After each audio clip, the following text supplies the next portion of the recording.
So, what's up guys? Tong video for today's for today's video di ay magpadagat na guys kay kapoy na yung bukid mo diri sa mga. So, dagat na punta. So, tara. So, dagan na yung ihapan ninyo. Let's see. As usual guys, wala na jud ko naka-video sa among biyahe kay natulog na sad ko. And then, ako lang na video ka na nakog Davao. Short video nga na namig Davao habang gabiyahe. Pasensya kay saba jud kayo may tapos kanta-kanta biskan mga yabag.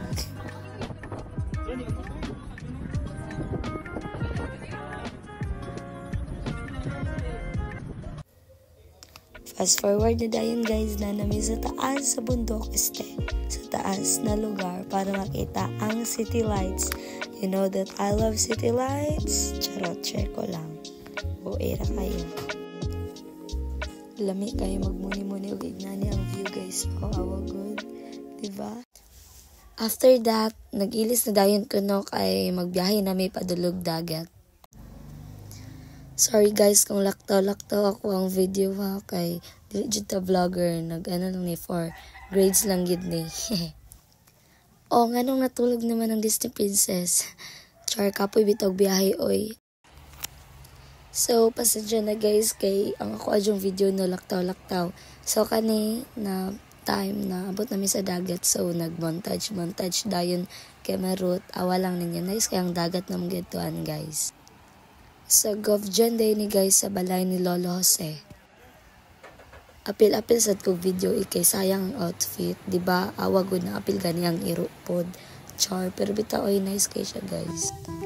So, fast forward na dayon pagka man na mo pangaon, nagdula dayon mi og truth or dare after namo naligo. Tapos i-share lang po din ako guys na naglaag mi sa Cape San Agustin before mi nanguli. Nice kay siya guys, awa.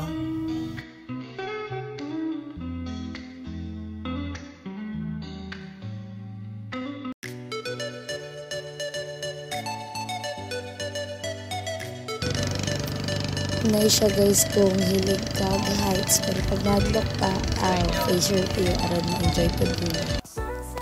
Pagkauman na mo dito guys, nananaw na dayon mi og sunset kay padulungan naman ang gabi. Mao jud ang pinaka-nice spot basta sa dagat ang sunset. Ako mamintay pa rin. Yagi pang kapoy naman yung Disney Princess na. So, mangulit na mi kami. Layo pa mi bayon. Thank you guys. Thank you sa pagtanaw o pag-uban sa akong padagat. Bye-bye!